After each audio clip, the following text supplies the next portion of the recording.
Good morning, good afternoon, good evening. Hey, Nubians, we're here. Yeah. And Dr. Carr, today is the 86th edition Six. episode. Yes, we are rolling down the river here.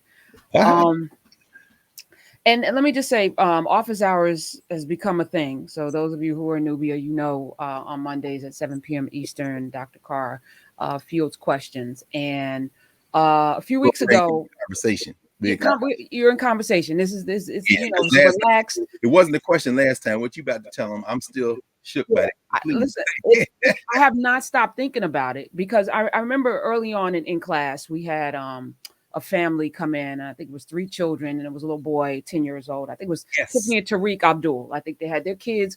And I thought the mom was going to ask, do you remember this? And she had, Yes. okay. And the little boy, because I think he reminded you of Ellington. And, Yes. he was so present.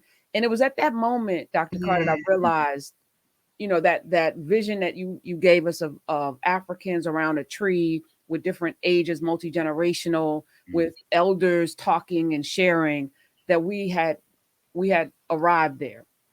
On Monday, one of the last question askers came in, and I looked, and her little face popped up with her little bow in her hair. Um, 8-year-old Olivia, with her smile and her presence, her bright eyes and her clarity and her, you knew she wasn't coached. You knew that she had been in class with Carr, mm, digesting the information at 8 at and 8. had a question for you. And I said in that moment to myself, because I wasn't in there with you and your Reyes, I said, we have a responsibility that I knew we had, but it's even deeper because the children are watching, and we owe it to them to not just present our best, but and not just to inspire them and enlighten them, but to make sure that the world that we leave is so much better than it is now. So I just want to first of all thank your interaction with her just gave me joy. I'm still basking in it. Me too. I think we were all basking, and you were in there. We were all in there. I know what you mean, but I mean, we all saw the same thing. And if you are not in a narrative and not in Nubia, you'll have to just imagine. But imagine the most pure, imagine the most just not only authentic, but and inviting, but really demanding in the best sense of the word, young spirit. This child's eyes were just shining. And like I said, she had that little bow in her hair. And we were like, oh, I love that bow. And she just smiled a little wider. And she's sitting there with her mother. And her mom said, we use this as part of our homeschool curriculum. And of course, that's just stunning because there is a long history. In fact, the history of African people educating ourselves um, since we have been in this long season of struggle we call the modern world system and brought into it as what Carter Woodson would refer to as bonds people, bondsmen, bondswomen. In that 1944 article, he writes about his father and his father's father. My recollection of veterans of the Civil War that we've mentioned many times in the Negro History Bulletin, he refers to his father as a bondsman. You can call him a slave. In other words, I was in captivity. But in the long season of that, and then the Reconstruction after, and then the long fights for emancipation in what become the United States and Canada and everywhere in the Caribbean and Latin America, the first places we convened to bring our young people into awareness, not only to resist, but to help them understand that a restored day is coming. I won't say a better day, because every day we breathe is a day we have life, but a restored day. I mean, in other words, a return to what we were doing before we were interrupted is coming. We must have that educational system, including the ones in Africa that, as you say, Dr. Du Bois writes in the Education of Black People in a speech that he gave in this book. He's talking to uh, HBCUs around the country at Fisk and Howard and Johnson C. Smith. He says, I once saw a perfect system of education. It was in West Africa. There was a tree and everybody was gathered around and there's teaching and learning going on. Well, My colleague, my friend, my brother, Jelani Favors, has written a book called Shelter in a Time of Storm about historically Black colleges and universities. And he starts that tradition in 1837 at the Institute for Colored Youth, which becomes Cheney State University, ICY, founded in Philadelphia. And what Jelani calls that system of learning, he refers to it as the second curriculum. He said there's a curriculum in the formal education system in the United States in particular, and we know there are people from all over the world, and this is how it operates everywhere.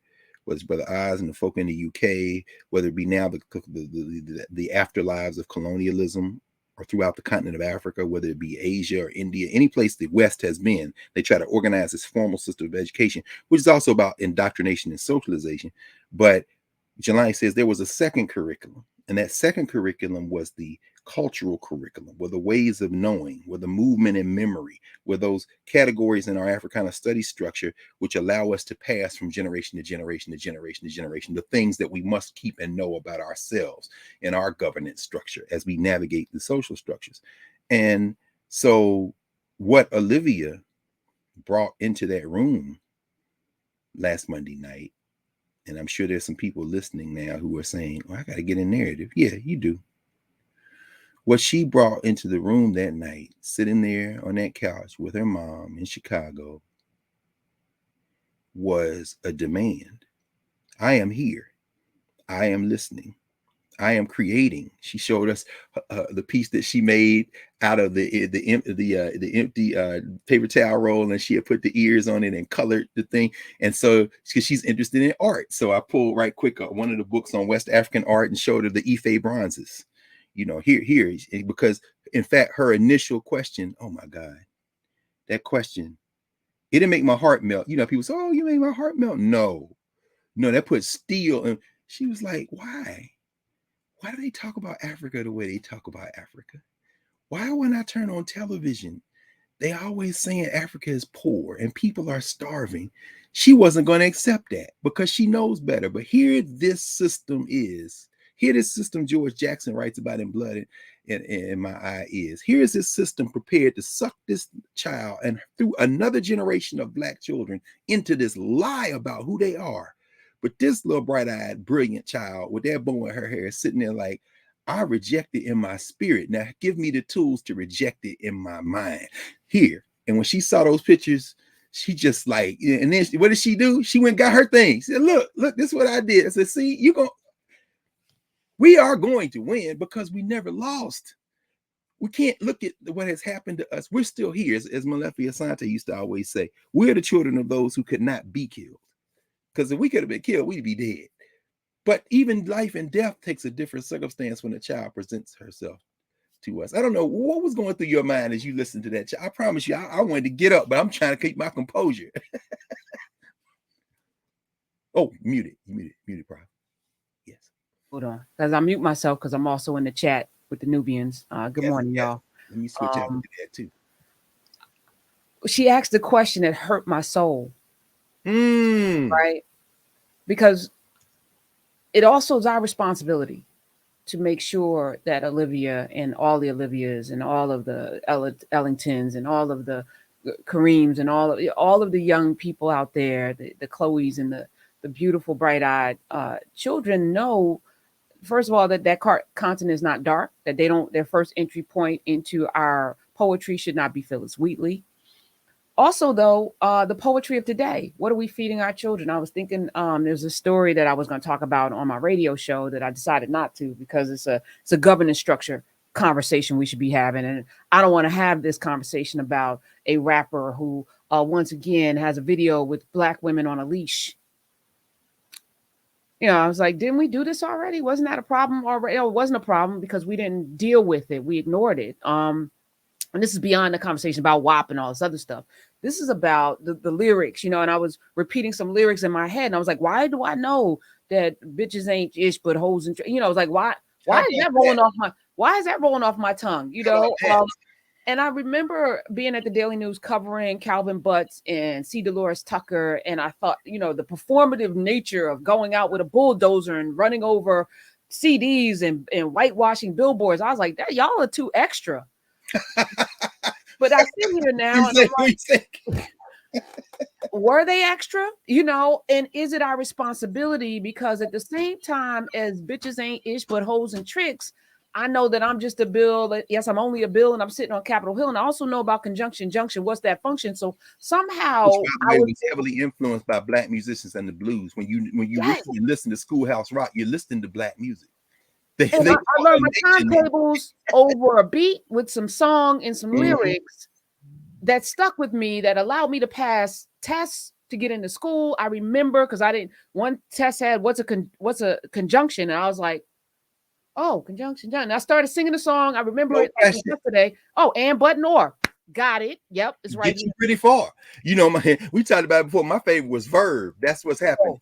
Oh, that looks like that would be your favorite because he's a superhero. And No, I mean that Black music. I yes. can take a noun and bend it. Give me a noun. Bat, boat, rig, and plow. And then you see him batting, rowing, plowing. Oh man. Anyway, no. I do my thing in action. Go ahead, Oh, Prof. yeah. Give me Because I'm gonna get out the way when you start singing. no. Go ahead. So it made me contemplate, and I know that you teach a class in hip hop, which we don't talk about often. We've had conversations about, Black is King, and of course Sure, we did a whole Tupac sure. thing. But hip hop's one of your bailiwicks. That's one of your things. I'm an old man. So the best I can do is help them with the history. In fact, one of my kids, who is the daughter of very good friends of mine, she's a freshman at Howard. And by the way, I will not stop until this is resolved. She's one of the young people who is involved in support of the young people in the building right now, Blackburn Blackburn University Center, the so-called the Blackburn takeover. What they are, I hate to use the word demand, because anytime you say, I want to meet with you, Mr. President, and your executive cabinet, I want to stay in facilities that are clearly safe and clean and well, and I want my voice to be heard in the governing board, and I want the voice of alumni and faculty to be heard in a formal way.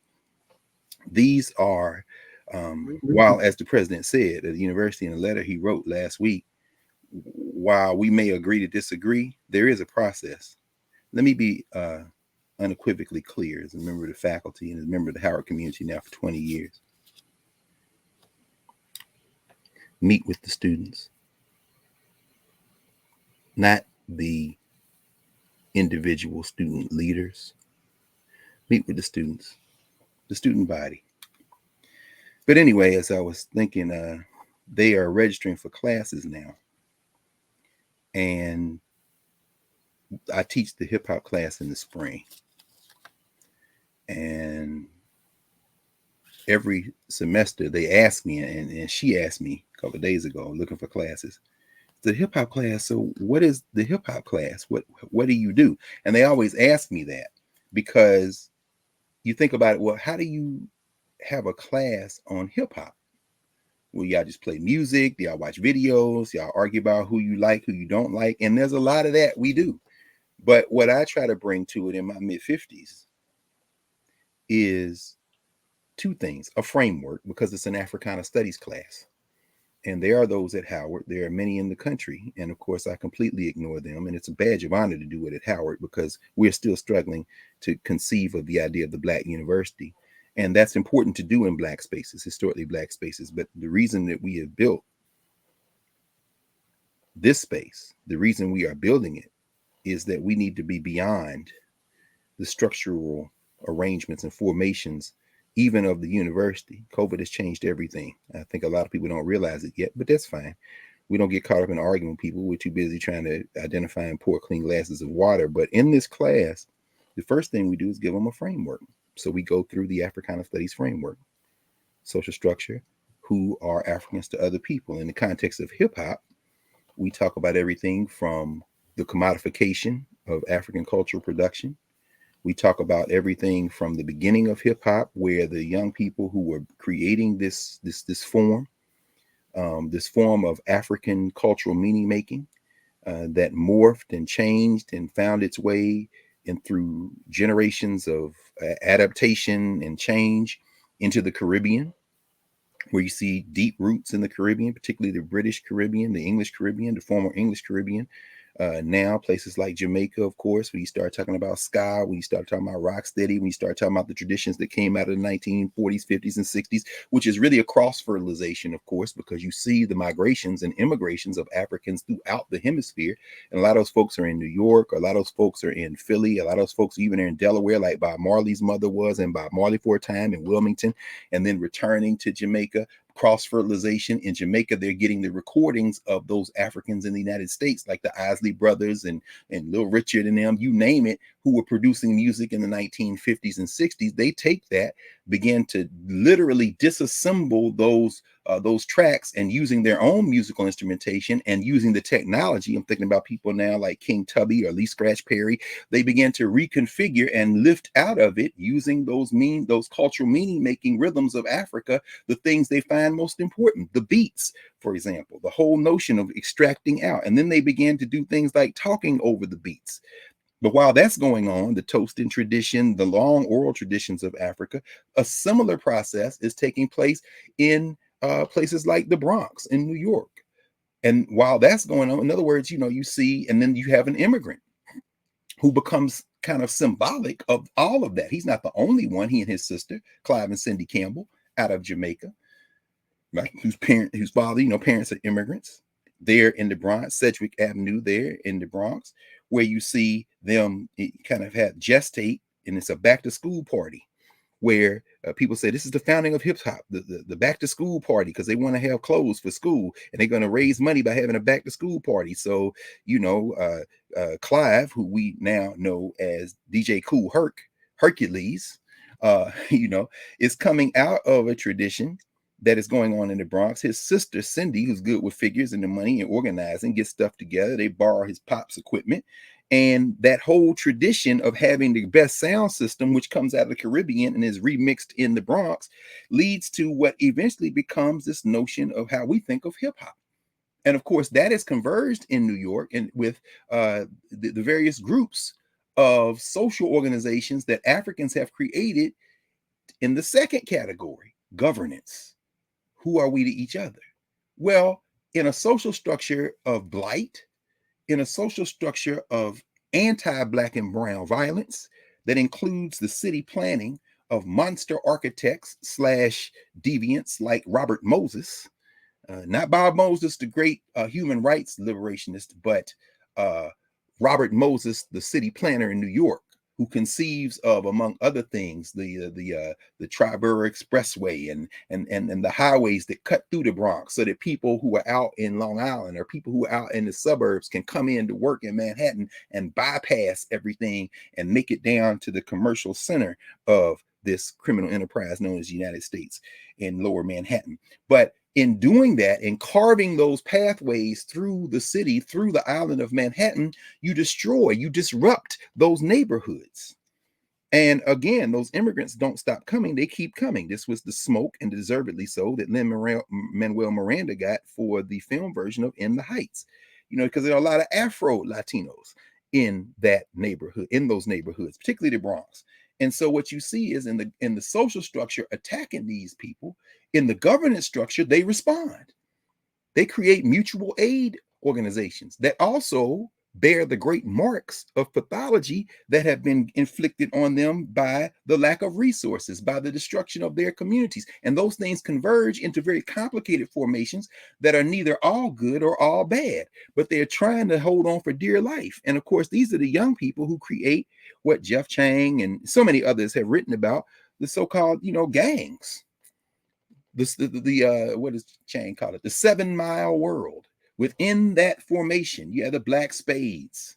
Within that formation, you have the Savage Skulls. You have these groups, the gangs of New York, and eventually, what you had, gangs of New York, gangs of the Bronx.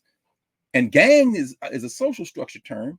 I would use other terms, the governance structure. Well, what do you call yourself? Did you ever ask those Africans who they call themselves? And you can find there are a number of documentaries, Flying Cut Sleeves, Wild Style. You can go kind of look at these young people. And now we're talking about the 1970s and coming into the 1980s. Well, Herc emerges out of that as well.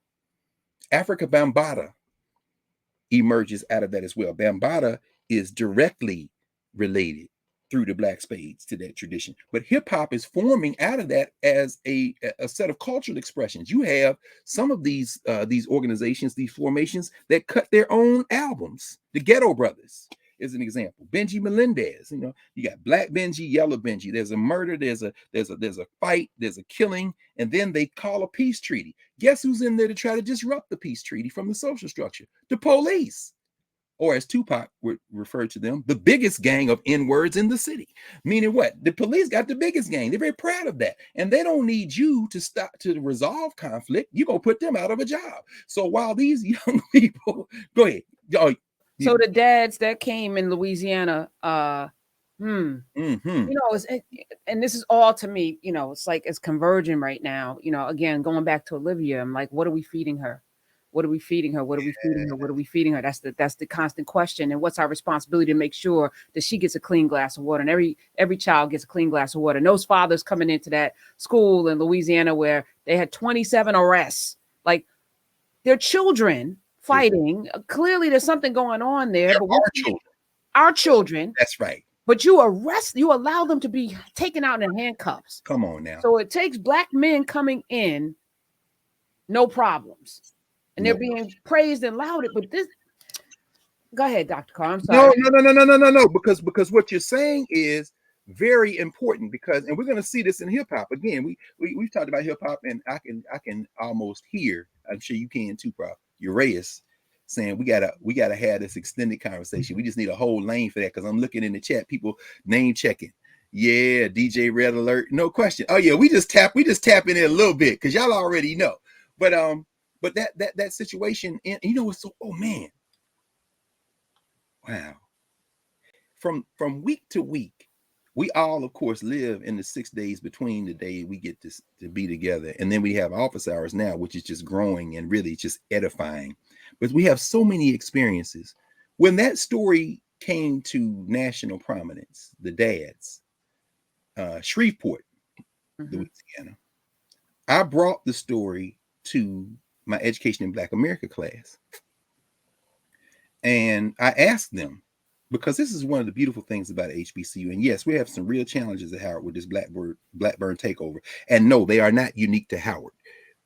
There are universities all over. In fact, Corvias, the kind of criminal enterprise third-party provider that is managing many of the dormitories at Howard, have been successfully sued, I might add, by different entities for providing substandard housing. The U.S. military, the University of Georgia system. So Corvias is a known entity, which is why you don't get into bed with a 40-year contract with them. But again, as Jules Harrell, one of our professors at Howard, master teacher, often says, the university is the faculty and the students. Everybody else is there in support. So I'm not going to absolve myself of the responsibility as a human being and as an adult of having a say about this. But this is the function of administration: make better deals. I don't say do better. I mean, I'm a little too experienced for that. I know where you also, I think I feel like they don't care about the deals, and I think that they're just going to wait them out. There was a windstorm. They're going to wait the way they did Occupy Wall Street till the weather gets bad, and then the kids won't have any. They certainly may. But two things: those young people have deep resolve and they have deep wells of support. That's number one. And if they were to leave tonight, what is done can't be undone. And that's why I say meeting with the students, meeting with them in a town hall format, meeting with them in a broad format is one step that is necessary, because the simple fact of the matter is that what has been done can't be undone. If they were to leave right now while we're in conversation, what can't be undone is the reaction to them as long as they were there. You can't go back now and say, oh, that was a mistake, or, well, no, I didn't really mean. No, the world has seen. And since the technology is present, everything you say, here come another flood of images. Everything. In other words, if they were to leave right now in total, quote unquote, defeat, it can't be defeated because the thing has been exposed now. But the reason I bring that up is that in the context of what's going on, and it's not unique there, we think about the fact that our people have real challenges. And while I was in class, I brought up the what we just brought up, these brothers in Shreveport at this high school who said this violence has to cease because the enemy, and I'm going to call them our enemies because they are. I'm talking about the police, law enforcement. And if you're not our enemies, then please identify yourself and do something to stop these other people who are our enemies. Because every time a fight break out, here come all the damn police, and you start leading these children off in hand. And yes, they are children. Because if they were 15, 16, 17-year-old white boys fighting, you would treat them like your children. But these are 15, 16, 17-year-old black kids, which means they are not human. No humans involved. To again quote the Caribbean philosopher Sylvia Wynter, the Jamaican Cuban philosopher Sylvia Wynter. But these men intervened, and one of the blessings, and as I said, all universities have problems. HBCUs have the same problems, and also a little different. One of the beautiful things, though, about HBCUs, and the reason that I work at one, is because whenever we convene, you have the African world there. So I already knew what was going to happen. Just like in freshman seminar on Tuesday night, I play music before we start our 50-minute class, and we're reading the book here, the book Quality Education as a Constitutional Right. That's the book we picked this year for these 1,800 freshmen at Howard to read in the College of Arts and Sciences. We've been doing this now for about 12 or 13 years. A book we do every fall on our theme. So I played a little music at the beginning, and because we're now in the first chapter of the book, we do a lot of preliminary stuff. In the next 3 weeks, we're going directly into the book. Because we're in the first chapter that writes about the Baltimore Algebra Project, I put some, so I played our sister Moni Love, Moni in the Middle, hip hop, and these before these children, but it resonates. Where's she at? Where's she at? In the middle. Where that at? In the middle. Go, Mo. Who is she? Moni in the middle. Right? You know what I'm saying? That and Ladies First, of course, just signature moments. These endure, right? That when people say Pan-Africanism, I ain't no Pan-Africanist. You're not a Pan-Africanist? No. But you like Ladies First, huh? Yeah, like, ooh, Ladies First. Didn't you hear the lyrics? Chilling on the scene with my European partner. Why? Because Moni Love is from the UK, the Caribbean, by the way, of the UK. Talking about you ain't no Pan-Africanist. Just be quiet, slow down and listen. Of course you're a Pan-Africanist, but don't even. Anyway, so I played, Moni in the Middle, followed up by Antonio Hardy, of course, the man we know as Big Daddy Kane, right? So, and then after that, with Big Daddy Kane, I played from, of course, Paterson, New Jersey. Well, born in Georgia, but raised in Paterson, New Jersey, became the principal, of course, of Eastside High, the great Joe Clark, who just made transition in December 2020. Lean on me, right? Can we please eliminate the drug situation? Get an education. Big Daddy Kane is laying it out. You ever need help? Lean on me, right? And then the last one I played, of course, Nasir Jones, I Know I Can. And so we got into class, and in the chat, we were on Zoom. We had 1,800 kids in this class. In the chat, they started talking about learning this music as children, because they weren't around like we were when these things debuted. You talking about Kane, you talking about Moni, you talking about Nas. This is like 1990, 1989, in the case of I Know I Can, maybe 2002 or something like that, So, but in the chat, these young people, mostly 17, 18-year-olds, there's a couple of 16-year-olds in there as well, early admits. They're writing about how, oh yeah, my parents used to play this music for us. And this one girl in the chat, I asked her to unmute herself. She had to come over. I said, what? She said, my dad and mother met at Eastside High. They went to Eastside. Every morning before class, before I went to school, my daddy would play that song. Wow. I'm like, are you serious? And then another child said, my dad played I Know I Can. In fact, I know I can't be what I want to be. This girl then said she made that her yearbook quote. Now, she wasn't even around when this song debuted, but because of the parents, it's passed on. So anyway, I bring that up because in my Education in Black America class a little earlier, I showed them the clip, the television story, the story they did, the news story in Shreveport. Lo and behold, one of the students is from Shreveport. Knew the school, didn't go to high school, but knew the school. And then we pulled up the statistics. You know, there are national databases. So we're looking at the racial composition. I think that school has maybe about 20% white. It's majority black.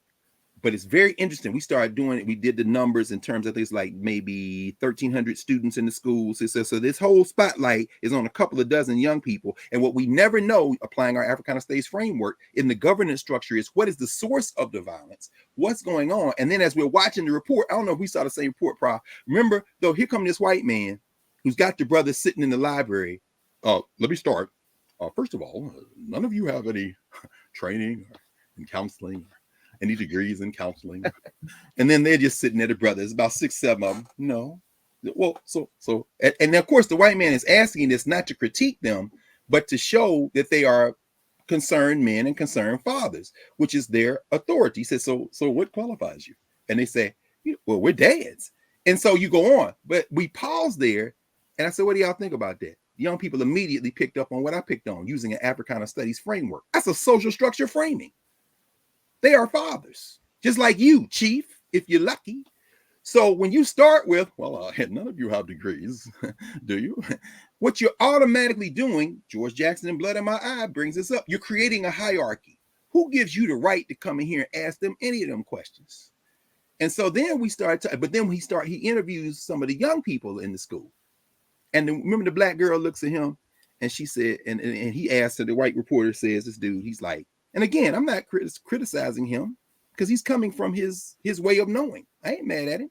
He's come from the social structure, though. What I'm mad at is us if we take that as the way we should be looking. It's not the same lens. We don't have the same lens, and this is the purpose of Africana Studies, to identify the lenses that we have to create. So he asked this young girl. He says, why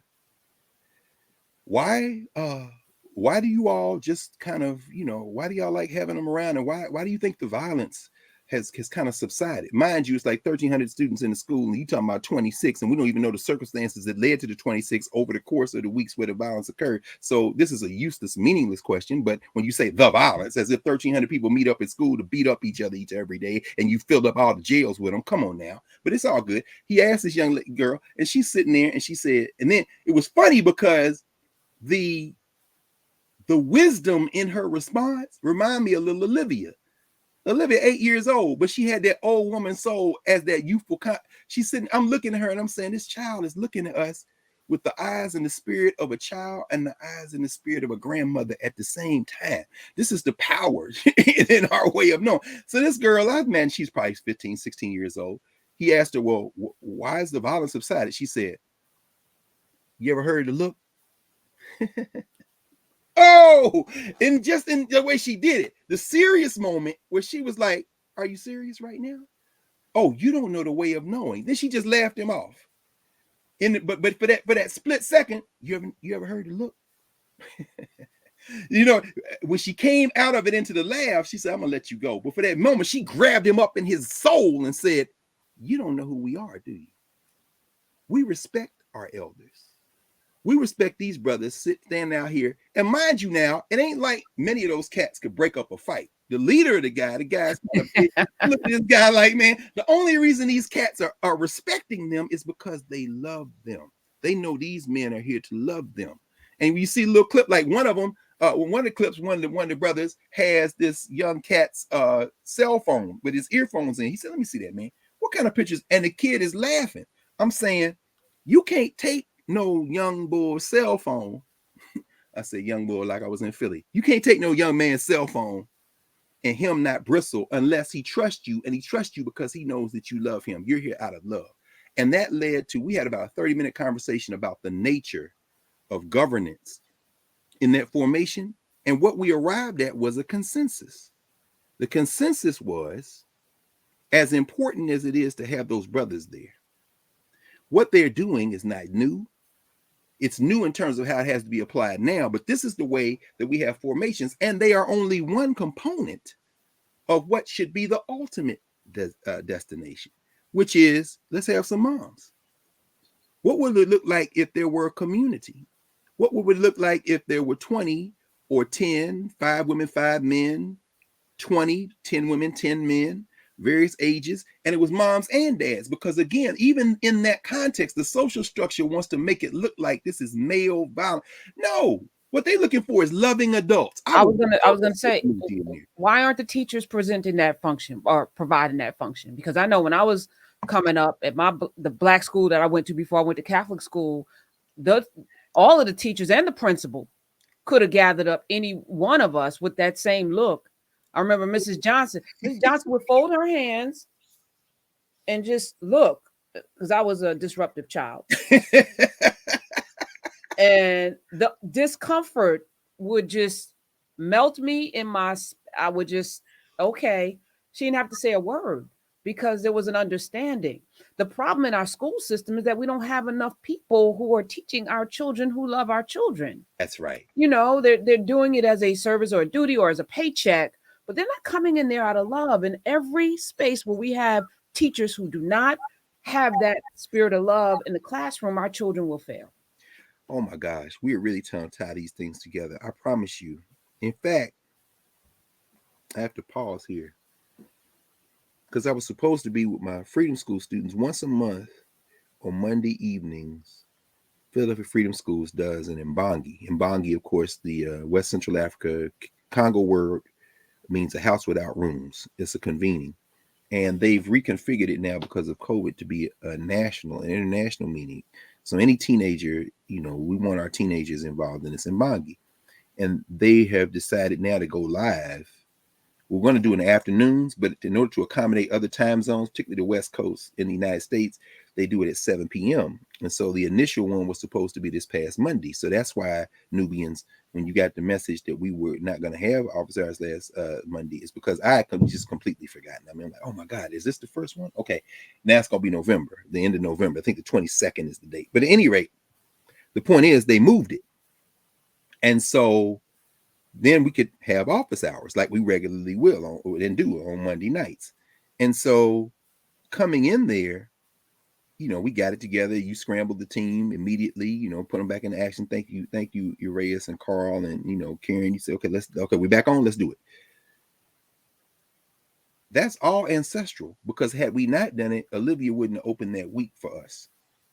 Now, we may have seen her next week or even in here, but I'm saying at this moment, but she opened that week, and that has framed the rest of the week. That Tuesday night, I was with my friends and colleagues from the National Museum of African American History and Culture for the debut of their book, Make Good the Promises, which I talked about last week. And if you get to the museum, the exhibit, the new reconstruction exhibit, it is powerful. So my dear friend, Kinshasa Holman Conwell, who is the deputy director of the African American Museum, the Museum of African American History and Culture, is the co-editor, also with my friend Paul Gardulo, who is the curator on history and also the Center for the Study of Global Slavery at the museum. And they had a couple of the authors of the chapters in the book. Good sister out of Detroit now, Wayne State University, my friend Kadada Williams, who does some very important work. She wrote the chapter on violence in the book. So she did, oh man, God, she pulled out these narratives of Africans who suffered during Reconstruction in Georgia. I think about the Childers family who lost their 10-year-old daughter because she was whipped literally to death. And then the families who trying to vote. And, I mean, all the violence. And I told them, you know, I don't forgive any of that stuff. You know, we're human. We go through the world together. But see, when you put primary documents like this together and you hear the voices of Black folk. Anyway, I won't get down that road. We can talk about that. We got all the time in the world to do that. Maybe we'll talk about that in office hours next week. But and then my friend Hassan Kwame Jeffries, who's at Ohio State University, went to Morehouse undergrad. Dr. Jeffries did the chapter on faith. And I said, you know, I was the moderator, so I'm asking them questions. When I got to Hassan, I was like, brother, in the words of the great Saginaw, Michigan's great Stephen Morris, the man we know as Stevie Wonder, in superstition, when you believe in things you don't understand, you suffer. So when you writing a whole chapter on belief and faith, I think about the quote that you used from W.E.B. Du Bois. It said, we must separate fact from desire. I said, so where are we actually going with this notion of reconstructing something? And how do we even think about something that has always been aspirational when it conflicts with our experiences, the fact of our experiences? And he gave a brilliant, you know, kind of meditation on the nature of faith, the nature of belief. and, you know, taking down these Confederate monuments, the United Dollars of the Confederacy. So it was a brilliant conversation, excellent conversation. But I was wiped because this is after, you know, 4 classes and the freshman seminar. So I went to the thing immediately at 7 o'clock. We did that. We were off. I was just done. The next day, Wednesday, I had class again. Another section of freshman seminar, my law school class at night. We were talking about voting rights. This class. We were looking at the history of voting rights, the major cases, statutes, the Voting Rights Act of '65, all the stuff that's come since, you know, Citizens United in 2010, Shelby County versus Holder in 2012. Brilliant students from all over the country, some of them outside the country, who are in this class now at Howard Law School. And so all this momentum is building. And then Thursday, I came back for my next round of undergraduate classes, Education in Black America again.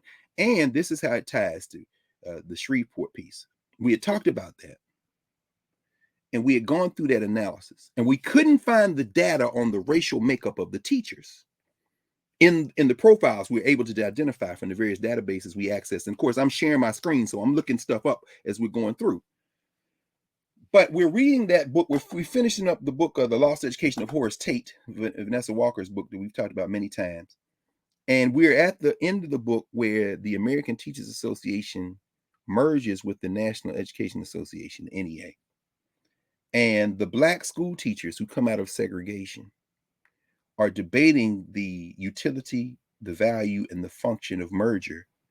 And they are increasingly concerned that merging with this white organization will result in them losing not only the structural integrity of the ATA, the American Teachers Association, the Black organization that has its roots in the 19th century, coming out of enslavement, but that integration, this is just after Brown versus Board of Education, will lead to the undermining of the type of values that you just described, Professor Hunter, that I see coming up in the chat, that I experienced myself in terms of Black teachers who cared and loved for us and who could, with a look or with a word, get us back into line when we were being what children are, children. And when we started talking about, as they had read the book and they're starting sharing their perspectives on what had been read, what they read, Martin Luther King spoke to the Georgia Teachers and Education Association in Atlanta. This would have been around 1967, 66, 67. And he says, integration without power is not integration. He said, I am, in fact, let me just go to the quote because I don't want to misquote Martin Luther King. This is the Martin Luther King that we know in the governance structure, but the social structure works. And I want to I always say this, and I'm not being facetious. I want to congratulate the social structure on this because, you know, they are very clear that we are never to be seen as fully human, nor can we, because to be human means to be white. And people might say, well, that's not true. No, it isn't true, except it is true in the social structure. And you know how we act as if it's true? By conforming to it. So when we say, oh, Martin Luther King was, you know, an integrationist. And hold on. This is what he says. He says that, hold on, here's Martin. Let me see. Let me get the Martin Luther King quote. Here we go. Says that, he was vintage Reverend King on that evening as he began his talk, his voice gradually ascending to the elevated, punctuated, and staccato phrasing recognized the world over. It's 1967. He's in Atlanta, speaking to the Georgia Teachers and Educators Association. But the message Reverend King delivered about Black education and Black educators was a message America missed. By that meaning the social structure. That's what really Vanessa Siddle Walker is saying. He and other Blacks were done with segregation. Henceforth and forevermore, Reverend King proclaimed to the audience of Black educators. No one among them wanted to return to second-class citizenship. However, Reverend King continued, repeating the words these educators had heard Dr. Horace Tate, who was the president of the GTEA, high school principal, fired from one job because he was advocating for Black people, run out of town on the other job at another high school in Griffin, Georgia. He was in Greensboro first. They got him out of the paint there. He was in Griffin, Georgia. They got him and his wife, Miss Virginia Tate, out of the paint there. She just made transition this year in her mid-90s. He went to University of Kentucky, got a PhD, the first Black to do that, came back to the state, kept working. Eventually ran for office, city council, ran for mayor of Atlanta, in fact. But Dr. Tate had been saying, Reverend King says something Dr. Tate had been saying numerous times at state and regional meetings: integration must be two-way, a genuine integration. Here's the quote from King. Quote, integration doesn't mean the liquidation of everything started and developed by Negroes, King went on. The audience applauded. King says, now there are too many Americans, Reverend King enunciated emphatically, whites and Negroes, who think of integration merely in aesthetic and romantic terms. All right, all you first Negro, only Negro in the picture, only Negro in the college bulletin, only Negro on the team, only Negro in the band, only Negro who to adorn white structures. Whites and Negroes who think of integration merely in aesthetic and romantic terms, while you just add a little color to a still predominantly white controlled power structure. Damn, he sounds like George Jackson. All right, hold on a second. We must see, this is Dr. King, we must see integration in political terms where there is shared power. And I am not one that will integrate myself out of power. Vanessa Walker writes, the audience burst into more applause as Reverend King spoke directly to educators' longstanding concerns, the ones overshadowed in the public press by a civil rights movement that imagined Black educators as passive observers. King goes on and says, we have got to see that integration is genuine integration, where there is shared power. Reverend King knew that educators confronted just such a crisis in school integration, and that they were calling for equality in myriad domains of school integration with all their might. He understood that Black educators were at that very moment being forced to pay the penalty for their decades of seeking equality of opportunity for Black children. Finally, Dr. King says, quote, I think you are on sound ground in saying that this integration process must not mean Negro annihilation. And it is just as important to have Negro principals at formerly all white schools as it is to have white principals at formerly all Negro schools. I want to stress this point because it's very important. Integration must lead us to a point where we share in the power that all of our society will produce.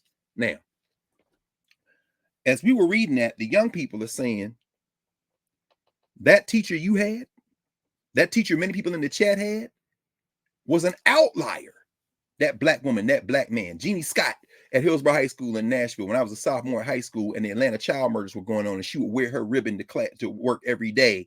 And I heard two children, white child, say, why she got that ribbon on? And I heard a Black girl say, because she cares about her children, and shut the whole conversation down. Miss Scott, whose granddaughter is now at Howard. I mean, that's how many years ago that was. But my point I'm raising is this. What they found out in integration, and this is what happened. This is what Vanessa Walker's book and many others track. When they merged and integrated, the best Black teachers were cherry-picked and taken to white spaces.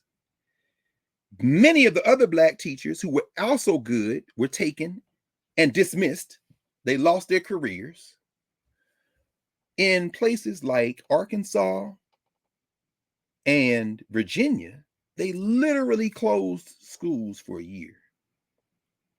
And white people opened private schools, sent their children to school for no disruption in education, while Black children had no choice because they had shut the schools down. And they could scramble and put something together, they tried, but they call it the lost year in Arkansas. Little Rock Nine, yeah, the documentary, that's great. Little Rock Nine, civil rights, they suffered, and now we're going to honor them. Okay, what happened in 1958?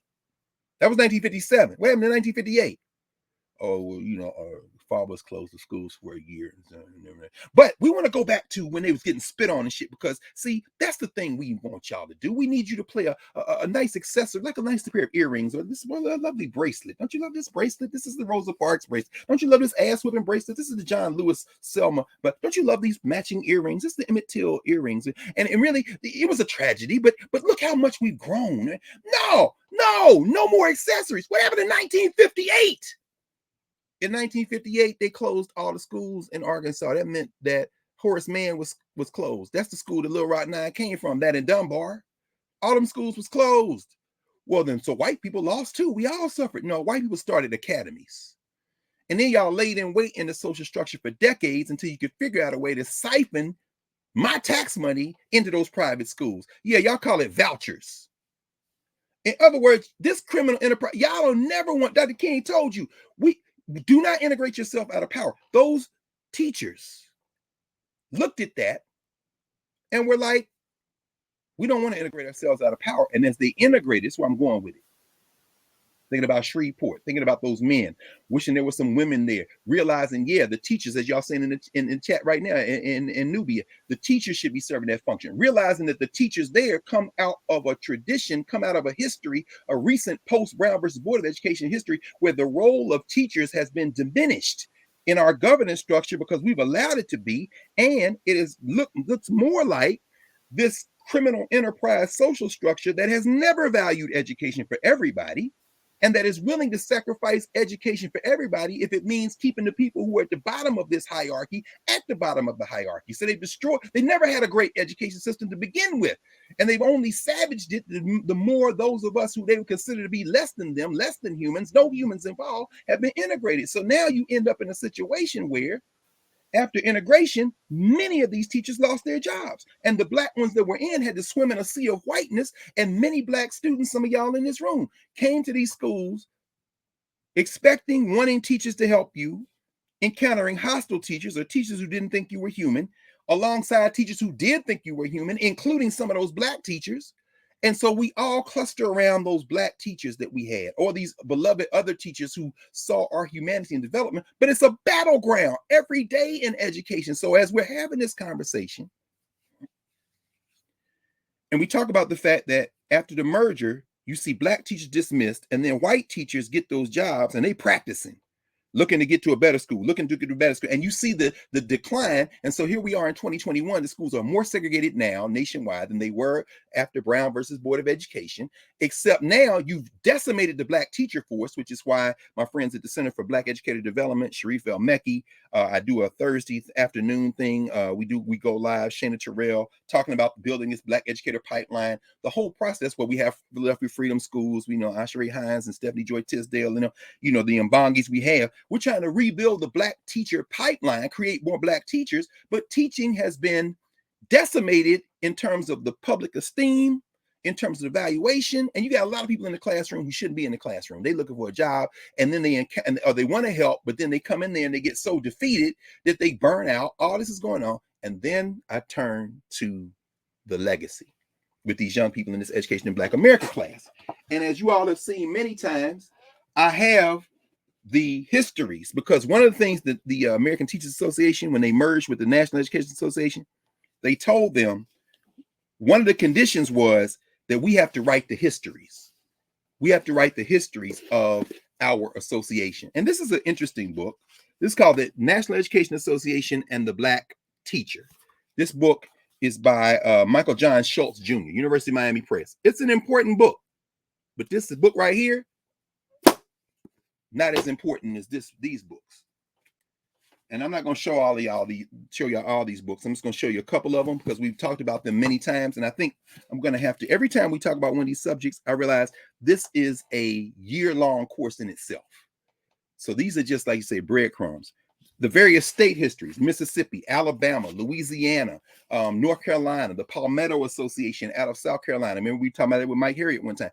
But with these young people in my Education in Black America class on Thursday, I said, let's start with the history of the American Teachers Association. This is Thelma Perry, Professor Thelma Perry, who was in Washington, D.C. for many years.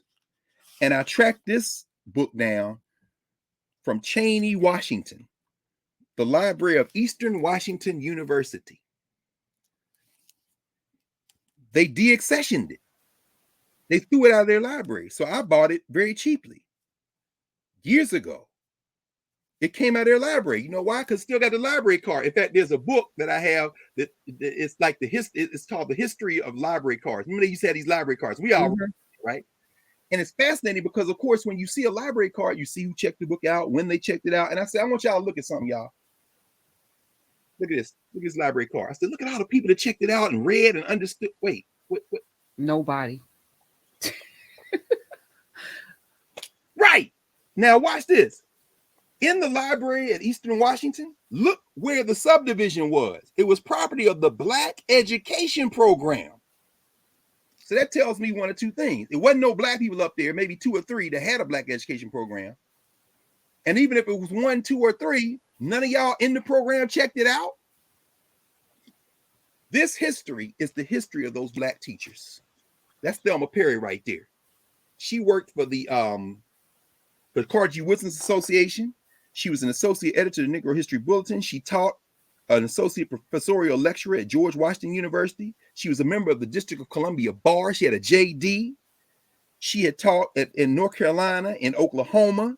She taught at Johnson C. Smith. That was her first professional position. So as I'm telling these young people, I'm listening to them say, how come I didn't know about Thelma Perry? I said, oh, don't worry. We about to, and this is what I did for about 5 minutes. And I'm not going to repeat that now, but I am going to just give y'all a little bit of how that felt for them. I went through each of the states, South Carolina, Louisiana, Florida, Arkansas. I mean, you name it, all the southern states, right? Texas. And I read the dedications to them. This is the one from South Carolina. This is Brother John Potts, Black teacher. I want y'all to think about this in the context of these Black men that got to go up here and calm these young people down because the teachers can't do it because there ain't the love that has been established there. I'm going out on a limb, but not really, because why they knuck if you buck when it's just the teachers? And then these brothers show up and everything calm down. Okay, they're telling y'all something. This is coming from the governance structure. This is what the Brother Potts writes about the Palmetto, which is South Carolina's Black Teachers Association. Now, mind you, they made the NEA pay for the histories. That was part of the merger deal. We're not merging with y'all and lose our history. We know how y'all are. Y'all have us in here, and the only history you'll have, well, these remarkable Negroes came and joined us, and they had on nice suits and dresses, and they're very respectable.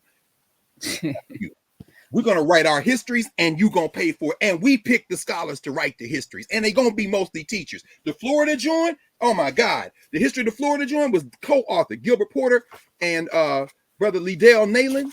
These cats were from Florida A&M and teachers. They wrote the history here, the dedication in Florida. What good is the history if none of us are reading it? Well, that's why we have Narrative in Nubia. Thank you very much, Professor Hunter, for creating this space.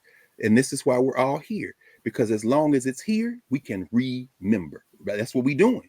And those of you on YouTube watching this saying, damn, how do I join? Well, you better come on, get with us, because guess what?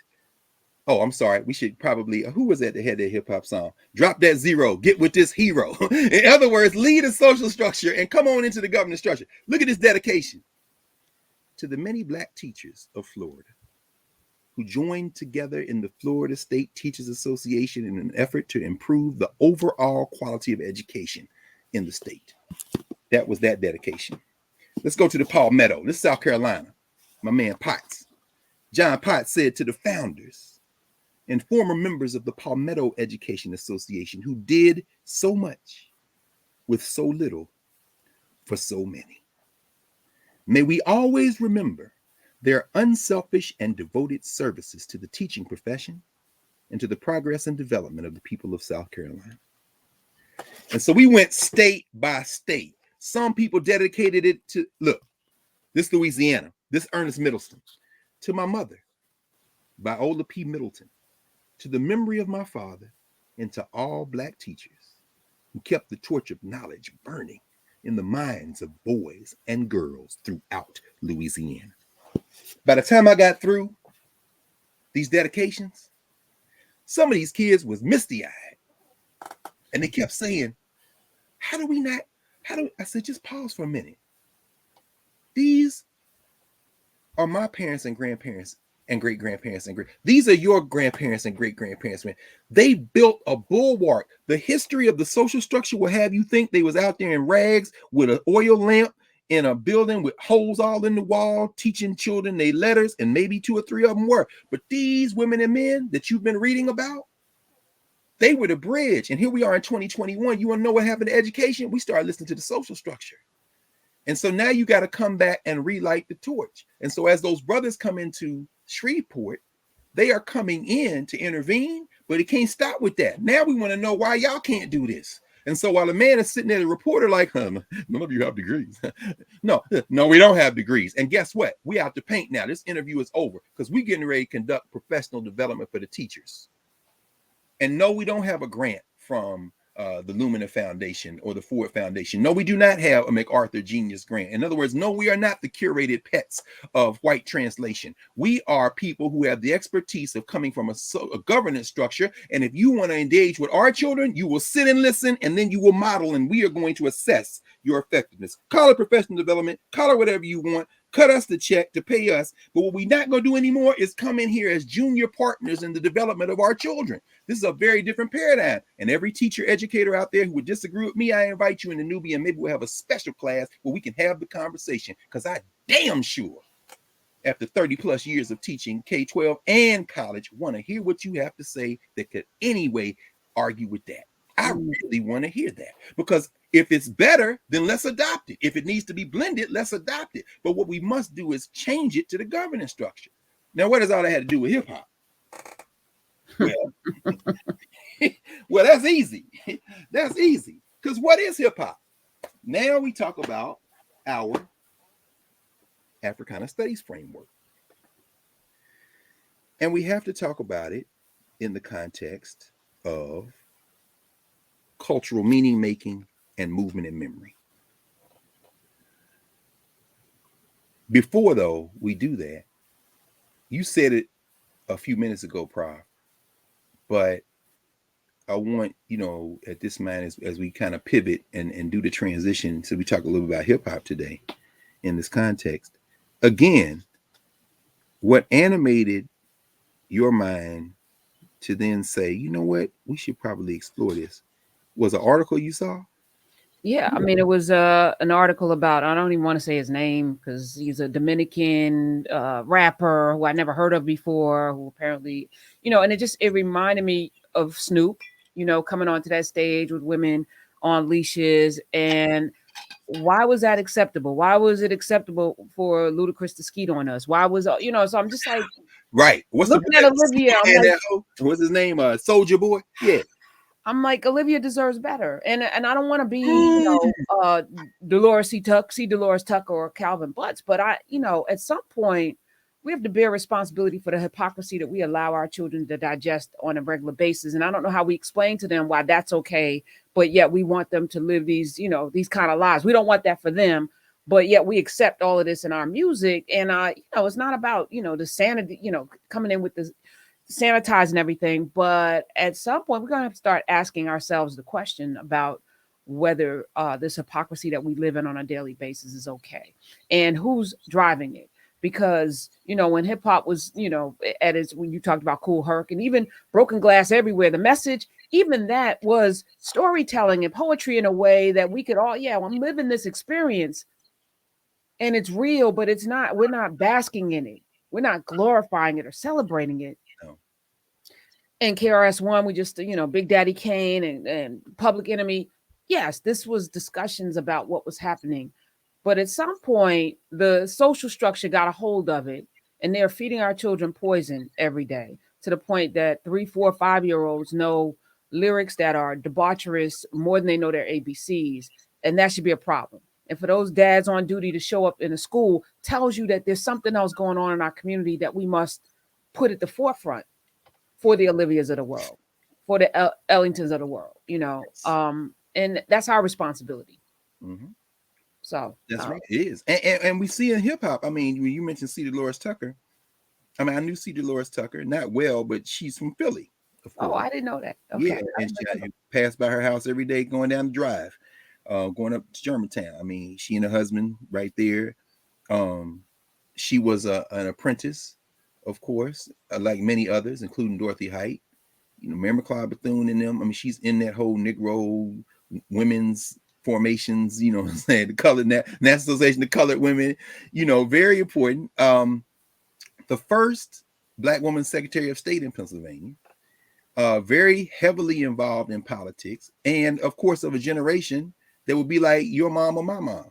It's just certain stuff we're not gonna put up with. I mean, she come from that, And so I talk about KRS. Remember, KRS and Channel Live had a song called Free Mumia, and had the lyric go, I met up with a girl named Dolores, a prankster. She said, I MC. You said you're a gangster. But she was caught up. She hit the floor like a break dance, wrapped her up in my arms in a b-boy stance. recognize, moms, I'm one of your sons. I'm hip hop in the form of Channel Live and KRS-One. And so it goes on, and she says, she said, I like it. That's why I jock it. Then I said, you only on my back because I fill brothers' pockets. Got them driving Benzes, Jeeps, and Rolls Royces. Attacking me will leave the youth with no voices.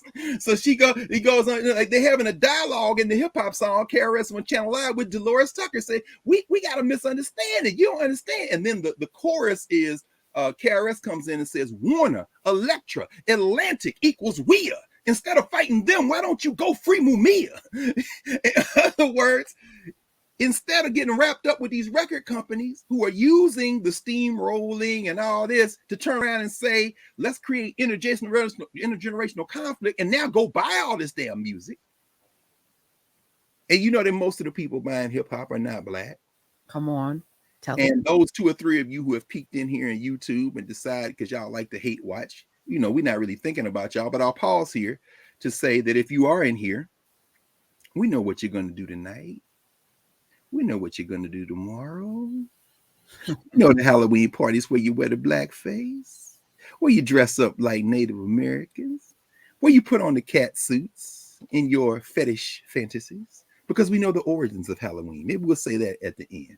We know what you're going to do. And we know that at those parties, you're going to have music on as you have your athletic jerseys with Kaepernick's name on it turned backward, and your hats turned on backward, and a shade of brown or even black makeup, and your garbage bags on, and your hoop earrings on, and you get drunk on the liquor that black people don't drink, and you start your rebel yelling at your sorority and fraternity house. Don't tell me that you're not doing it, because I went to Temple, I went to Ohio State, and I'm telling you what I saw with my own eyes. There's no need to lie about it. This would be your parents' generation, but we know you're doing it too at Auburn. We know you're doing it too at Penn State. We know you're doing it too in Tuscaloosa at the University of Alabama. All those places, in other words, where you've just left the stadium cheering for those black men whose bodies you only love when they are either running up and down the field or clandestinely when nobody is looking on top or underneath you. We know that at these Halloween parties, you'll be engaged in the fetish play of blackness that allows you to express what you believe is the primal soul of blackness by doing what the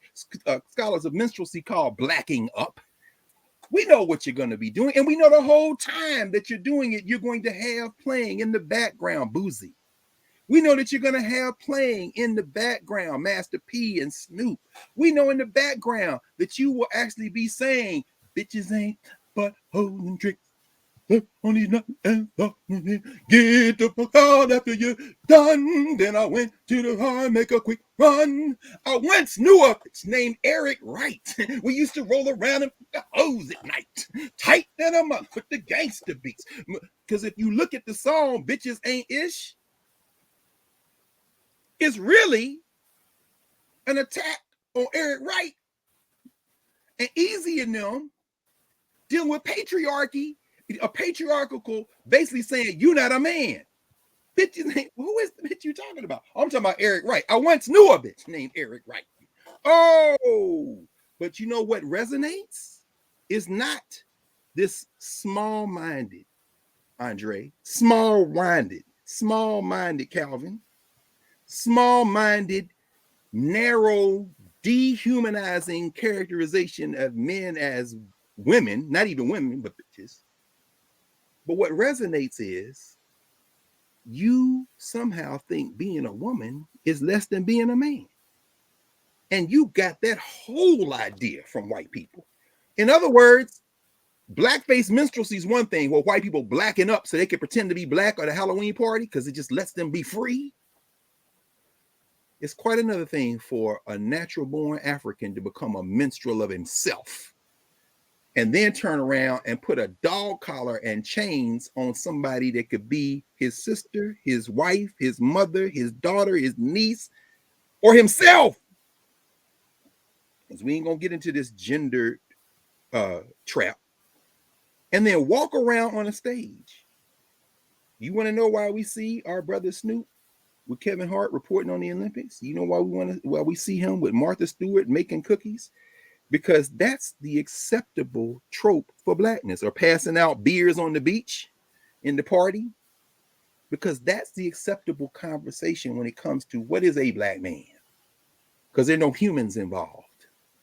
So we've given them the license. And as KRS-One and Channel Live said in Free Mumia, when they talking to Dolores, we're some of your sons. If you don't want us doing this, if we don't need to do this, help us do better. But I'm going to tie that together in terms of the history of hip hop in a second. But I just wanted to raise that in this context, because what bothered you about that story certainly bothers me, because, you know, the guy's like, well, I apologize if I offended anyone. And I'm like, okay, that's the non-apology apology. In other words, you crazy. The gaslight. You know what I'm saying? That's like, you know, saying, you know, I know y'all sleeping outside this building, but really this is on you. Huh? What? Yeah, I know this protest is different than the other protests. You mean the other protests where they took over buildings? Those were legitimate protests. This is not legitimate because we in the building. Yes.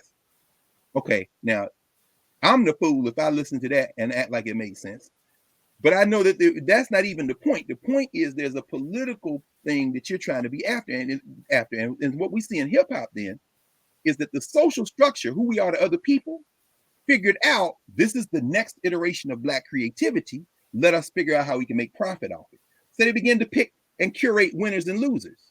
And with the technology and the shifts in technology now, it became simple. And it took Nick Cannon walking my hip hop class through it. Well, he was actually in the class, but you know, you got a guy like Nick Cannon as a student and in the class. And every day we would go to class, I'm like, Nick, we're going to cover this history and then you're going to talk. Why? Because I'm not going to allow these young people to not have the full benefit of you being a student at Howard. Because what we're talking about, what we're studying, what we're examining is very important as a framework. And your physical presence here allows us to see how this continues to echo today in your own experiences. And I'll never forget the afternoon where Nick walked everybody through the whole process of curation, the algorithms, how now you just get rid of all the A&R units in companies. Why? Because everybody's sitting in their pajamas uploading TikTok, uploading videos, and all they do is sit back and see what pops and say, we'll pick you, we'll take you, we'll sign you to a contract, take off, and then while you blowing up on this hit, we've already thrown you in the trash. Now we're picking you, we're picking you, we're picking you. And so one hit wonders,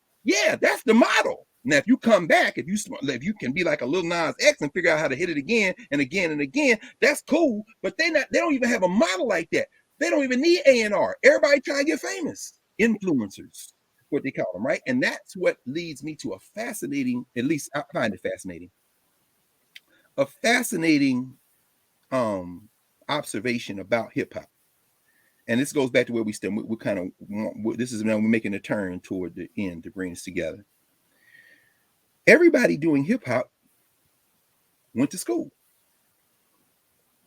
When you listen to hip hop now, what you're listening to is people who are the products of their communities and their schools. Mm-hmm.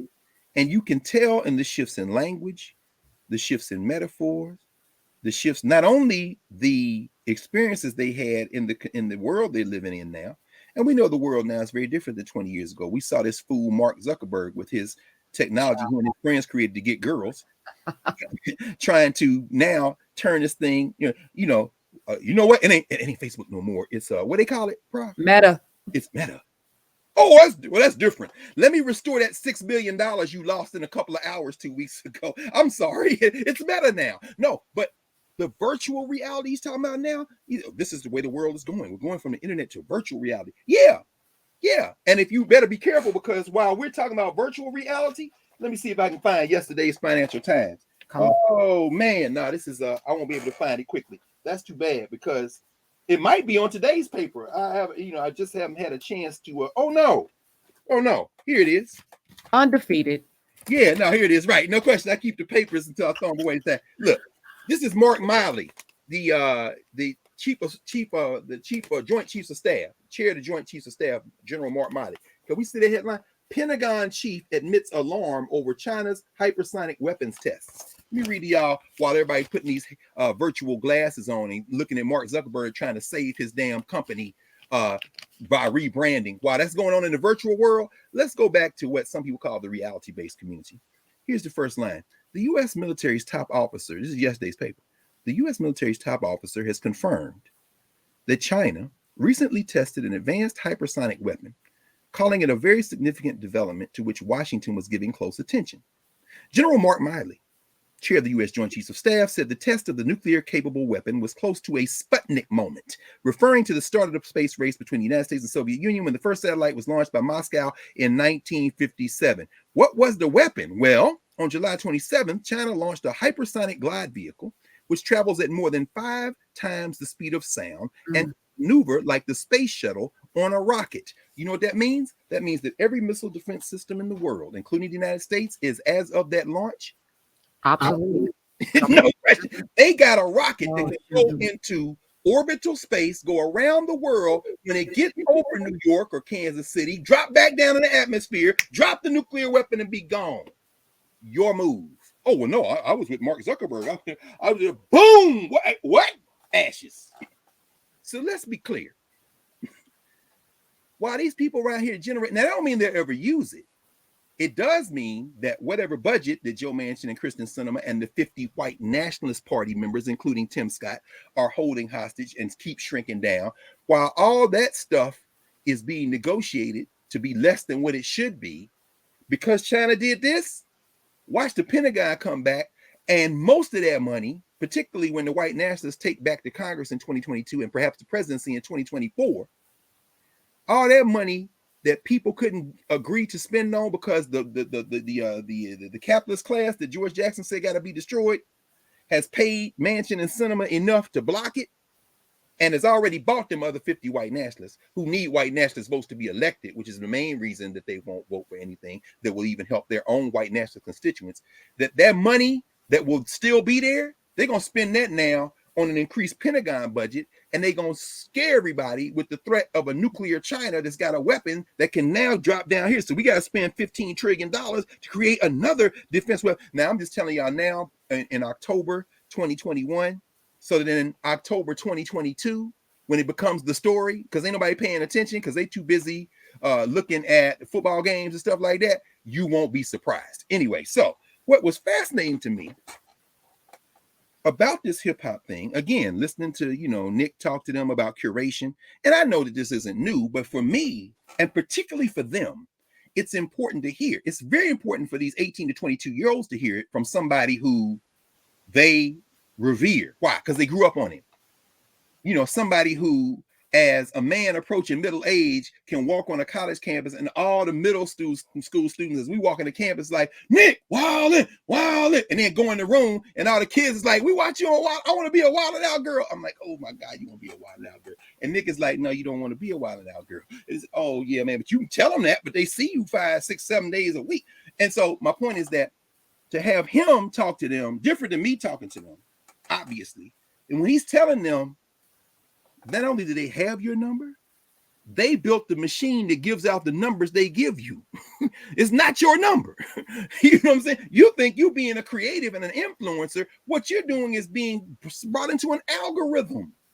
And the profit keeps building. The profit keeps building. Now that's different than what hip-hop started as. Hip-hop started in the governance structure as Africana ways of knowing, ways of looking at the world, thinking about the world, that got pumped into science and technology, turntables, sound systems, microphones, musical instruments, mixing boards like the ones Lee Scratch Perry had in the Ark, the Black House in Kingston, Jamaica, all the way up to and through the ones Drake uses or Kanye uses, the 808 drum machines and all the other things. Parenthetically, I remember when the Japanese guy who created the 808 drum machines passed away a couple of years ago, because I brought the article to the class and we started talking about this question of beats, and I make beat making, this kind of thing. And then it filters into the cultural meaning making. In other words, how do African people, this is another category we use, how do African people create music, dance, art, these forms of cultural texts and practices to mark their specific time and place? And then, of course, movement and memory. Over time, how do they remember certain events? And that's where I want to really kind of wind this last quarter of it to this hip-hop conversation. All right.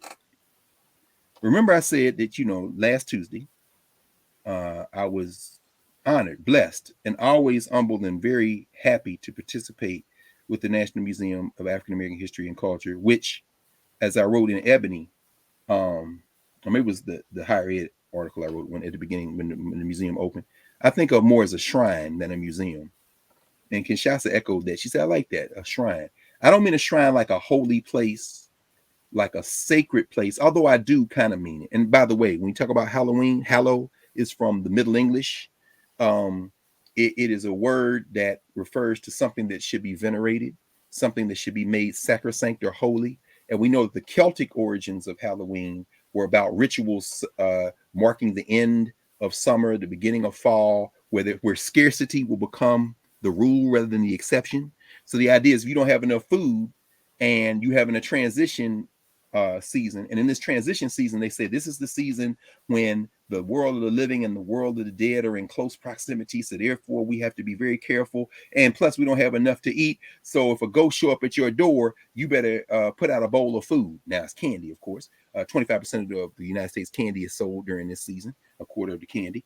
But also, if you come to the door, if the ghosts come to the door, you should meet them in a costume too, because you might be able to throw off the scent. They may think you're one of them, hence the skeleton costumes, the witch costume. You're trying to prevent this incursion into your home because you have scarce resources now. You're going into fall and winter. Well, of course, the Romans who come and conquer the Celts, along with the English and everybody else, this traces back to the papal edicts. And the papal edicts in Halloween go from Pope Gregory III and Pope Gregory IV. This would have been around the 8th and 9th centuries, where they create these rituals of veneration for martyrs, also the Virgin Mary.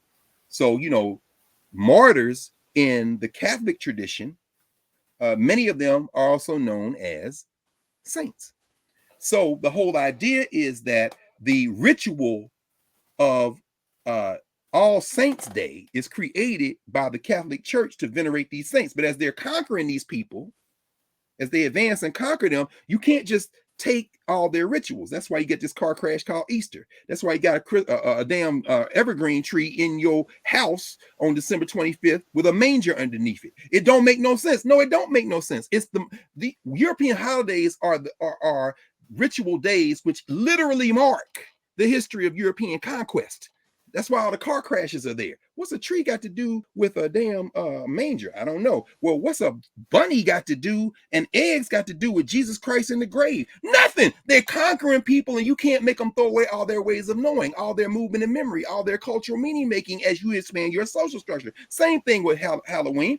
The day was not All Hallows Eve, all consecrated people's Eve, all dead people's Eve.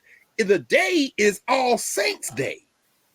When you venerate those ancestors, it's ancestor veneration. But guess what? The night before, since you conquered these people and they got all their crazy ass rituals, you got to bring them in.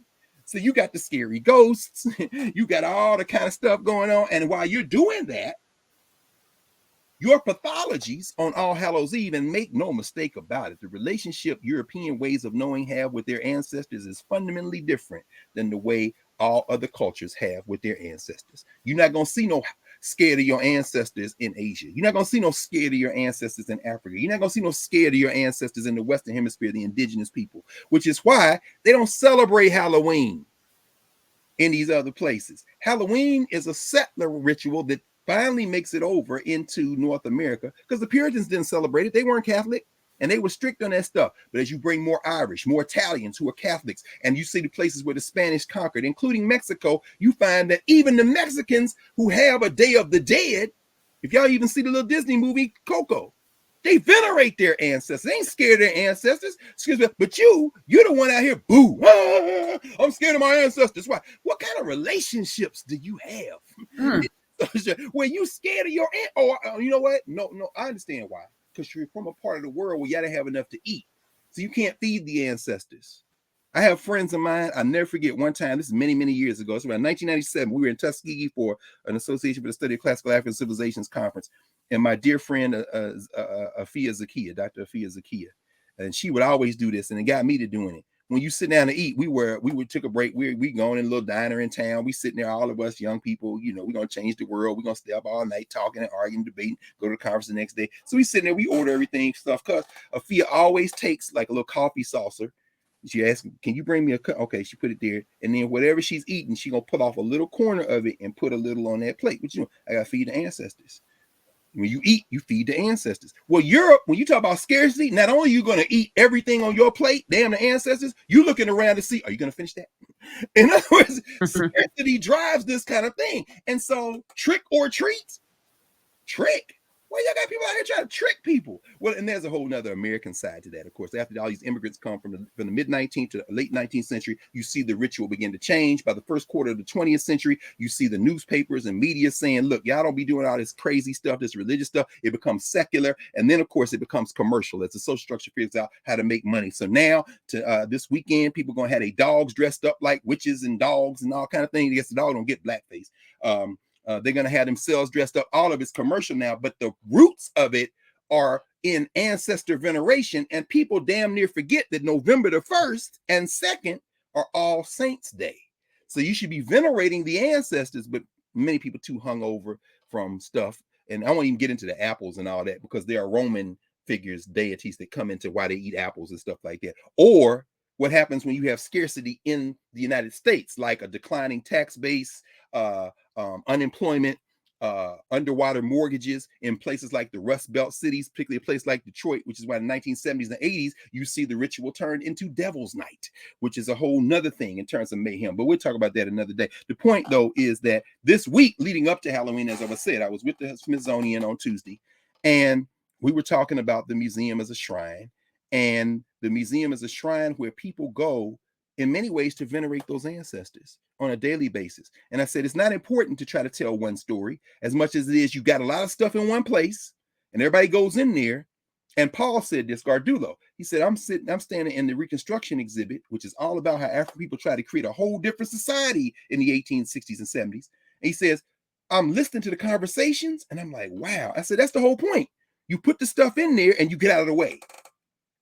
There's a Bible in there, for example, from one of the sisters who survived the slaughter in Mother Emanuel AME Church.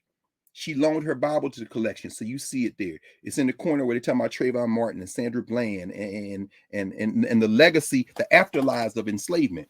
What do you think about that settlement that he just had? The 88 million. Did you talk to Bakari yet? Yeah, I didn't talk to Bakari. I talked about it yesterday, but I haven't talked to Bakari. Said the 88 is to, give a middle finger to white supremacy, because that's their number. Yeah. That boy, that Cretan brought 88 bullets to kill those people. So the 88 million, the settlement number was very purposeful. And no amount of money can replace those beautiful lives. But it's Justice Department money, which is taxpayer money. Which means our money, which we want to have it. That's right. Bezos and them and Zuckerberg aren't paying because they don't pay taxes. Right. So it's coming from us, not them, not people who actually should be forking over the dollars. That's right. But I just, I don't know. So when you say you don't know, that's pregnant with meaning. When you say you don't know, what is unsaid in that? There's so many of these cases are boiled down to settlements now, and they keep happening. So it's not a deterrent. It's not a deterrent. It's not a deterrent. I was listening to Jennifer Benjamin Pinckney, Clementa Pinckney, Senator Pinckney, Reverend Pinckney's wife, and she said, "I would give every penny back to have Clementa back, so that Ilana and Milana, our daughters, would have their father back. But absent that, this is a measure." And listening to Roland interview Sharon Richler, whose mother was killed, and she said we have to close these loopholes, these gun loopholes, because one reason they settled, they said it was a loophole, we missed it. Yeah, laws can't change nothing. I mean, laws should be changed, but at the end of the day, nothing changes. You keep engaging in the slaughter. And when I saw that number 88, and they said, that's just why we settle on 88 million, because the eighth letter of the alphabet is H, and 88 HH is Heil Hitler. So that's the number. I thought to myself, oh, I'm not going to say what I said. I'm going to censor myself, and I'm going to say this. How remarkably twisted around in our heads. Pause. Let me come at this another way, by way of metaphor, because in the classroom, metaphor is often the best tool. Tie a thing we know to a thing we don't know. I live now, and as I told young people, for the 10 years I lived in Philly, that I was working at Howard, and I miss Philadelphia a lot for a lot of reasons. But I said every morning I get up in a city where they made up America, and I take the train to the city they made up for America. And I said, in the city where they made up America, there are many statues, many buildings where they celebrate themselves. In the city they made up for America, they literally designed the city to celebrate themselves.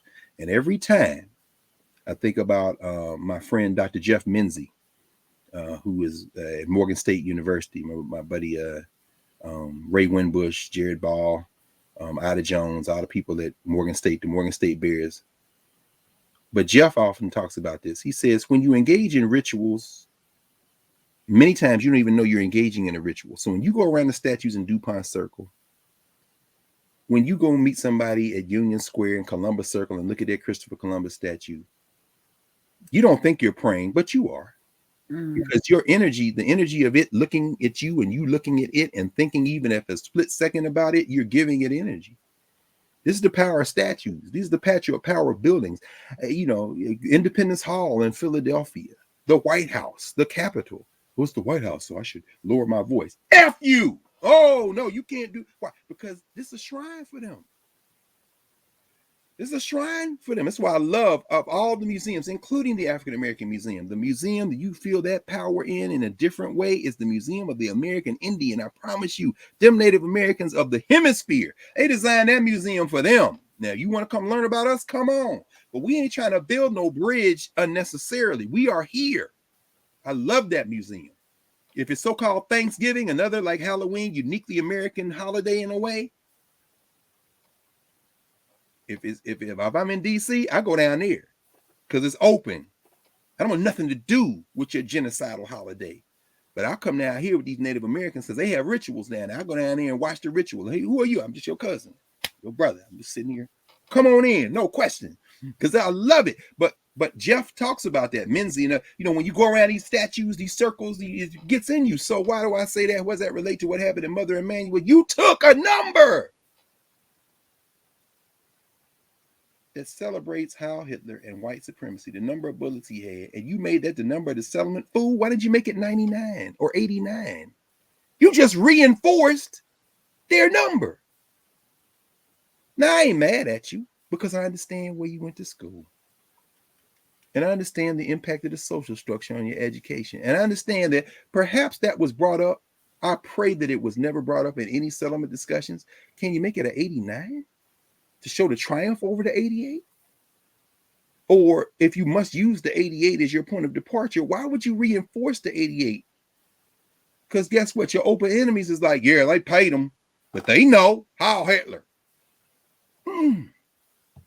So that was, and it's, I ain't criticizing nobody. I'm just saying this is why we have to have an Africana Studies framework and lens, because if we don't, if we continue to commingle the social structure with the governance structure, all we're going to keep doing is giving energy and feeding that social structure. And as the boot falls on our neck, there will be 3 or 4 pick-me Negroes who they'll pick out to do diversity, equity, and inclusion training, to give awards for telling the truth about the place to our face while we have everybody else spit on the net. We'll let you out of your cage long enough to come around and growl at us real good. And then we'll, pet you. And then now if you bite us, we're going to throw your ass back over there with the rest of them. But in the meantime, we never change the structural arrangement.